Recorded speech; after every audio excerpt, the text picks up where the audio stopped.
হাউলি ৰাস সমিতিয়ে ৰাসৰ সময়ত মোক নিমন্ত্ৰণ কৰিছিলে, কিন্তু সেই সময়ত কৰ্মব্যস্ততাৰ বাবে মই আহিব পৰা নাছিলোঁ।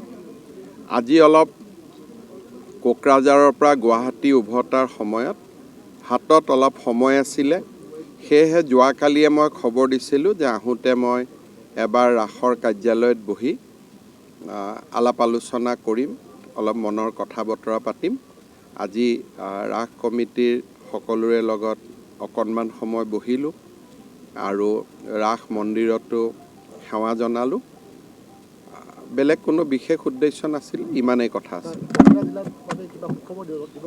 চাওক, বৰপেটা জিলাৰ বাবে এটা ডাঙৰ খবৰ ইতিমধ্যে আপোনালোকে গম পাইছে যে আমিনগাঁৱৰ পৰা বৰপেটালৈ গোটেই পথছোৱা আমি নতুন এলাইনমেণ্টেৰে সৈতে ৰাষ্ট্ৰীয় ঘাইপথ ইতিমধ্যে ঘোষণা কৰা হৈছে। ইমান দিনে বৰপেটাৰ ৰাইজৰ এটা বহুত ডাঙৰ আপত্তি আছিল যে চহৰখনেদি কোনো নেশ্যনেল হাইৱে নাছিলে। এতিয়া নেশ্যনেল হাইৱেৰ অনুমোদন হ'ল, আমি ইয়াৰ পিছত এতিয়া এষ্টিমেট হ'ব আৰু সেই হাইৱেটো আহি আহি হাউলিতে সংলগ্ন হ'ব। মই ভাবোঁ যে ই বৰপেটাৰ আৰ্থ সামাজিক বিকাশত এটা গুৰুত্বপূৰ্ণ ভূমিকা গ্ৰহণ কৰিব। এটা এটাকৈ হৈ যাওক। এজনে মানুহ 3.5 বছৰত কিমান কৰিব?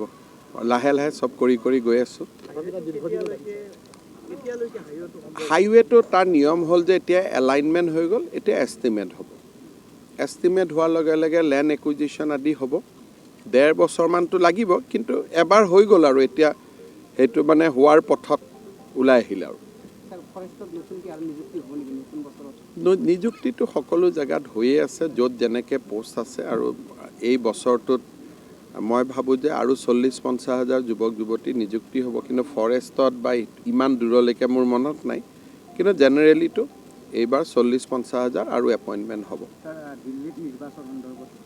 মই কালিহে যাম কেম্পেইনৰ কাৰণে, কালি আৰু পৰহি, তাতে গম পাম গ'লে। হ'বই। এই ইলেকশ্যনৰ লগত ৰিজাল্টৰ কোনো সম্পৰ্ক নাই। ৰিজাল্ট ৰেডি হৈ গ'লে ৰিজাল্টটো ৰাখি থৈতো লাভ নাই। গতিকে ফেব্ৰুৱাৰীৰ শেষত নহ'লে মাৰ্চৰ প্ৰথম সপ্তাহত ADR ৰিজাল্ট হোৱাৰ সম্ভাৱনা আছে। তাৰ মাজত কেতিয়াবা পৰীক্ষাৰ কথা 2 দিন আগত 2 দিন পিছত কেতিয়াবা হৈ যায়। হায়াৰ ছেকেণ্ডেৰী পৰীক্ষা যিদিনাখনে শেষ হ'ব পিছদিনাখনেই পঞ্চায়ত ইলেকশ্যন।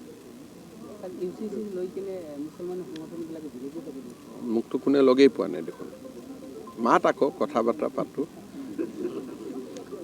এনে কিয় মুছলমান মানুহবিলাকক বদনাম কৰিব লাগে?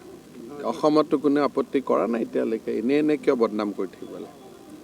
আজিকালি দিনত কোনে 3টা বিয়া কৰাব বিচাৰে? আজিকালি কোনো মুছলমান মানুহে এটাৰ ওপৰত বিয়া নকৰাই, হয় নহয়? গতিকে এইবিলাক দাবী উত্থাপন কৰিলে মানুহৰ মনত সন্দেহে হয় যে ক'ৰবাত 2-3টা হৈ আছে নেকি। কিন্তু মইতো এইবাৰে আমি যিবোৰ জৰীপ তৰীপ চলি আছে, আজিকালি মুছলিম মানুহৰ মাজত 3টা বিয়া কৰা 2টা বিয়া কৰা বহুত নায়ে বুলি ক'ব পাৰি। হ'ব বাবা, হৈ গ'ল। এছেম্বলিত বিল হ'ল, গভৰ্ণৰে অনুমোদন জনালে, এতিয়া ৰাষ্ট্ৰপতিৰ চহীৰ কাৰণে গৈছে, 3-4 মাহ লাগিব। এইটোতো আইনো পাছ হৈ গ'ল দেখোন। এতিয়া বিক্ৰী আৰু ক'ত হ'ব? 5 কিলোমিটাৰ বাহিৰৰখিনি হ'ব, ভিতৰত আৰু তাৰ স্থানীয় মানুহে বিক্ৰী বাৰ্তা হ'ব। আৰে নামনি অসমতেই দেখোন গুৱাহাটী আছে। গুৱাহাটী, কোকৰাঝাৰ, নলবাৰী এইবিলাক দেখোন চব ৰাজধানীয়ে হৈ আছে। গতিকে নামনি অসমত গুৱাহাটী আছেই দেখোন, হয় নহয়? এটা তেওঁলোকে শতবৰ্ষ ভৱন এটা বনাব খুজিছে, মই প্লেন এষ্টিমেটটো বনাব দিছোঁ, আলাপ আলোচনা কৰি ল'ম। ছেপ্টেম্বৰ। আজি মই কৈ আহিছোঁ। হ'ব, স্থানত থাকিলেই হ'ল আৰু এইবিলাক মুঠতে চব মিলা মিছা কৰি চলি থাকিলেই হ'ল। দেশখনত অশান্তি হ'ব নালাগে, অমংগল হ'ব নালাগে।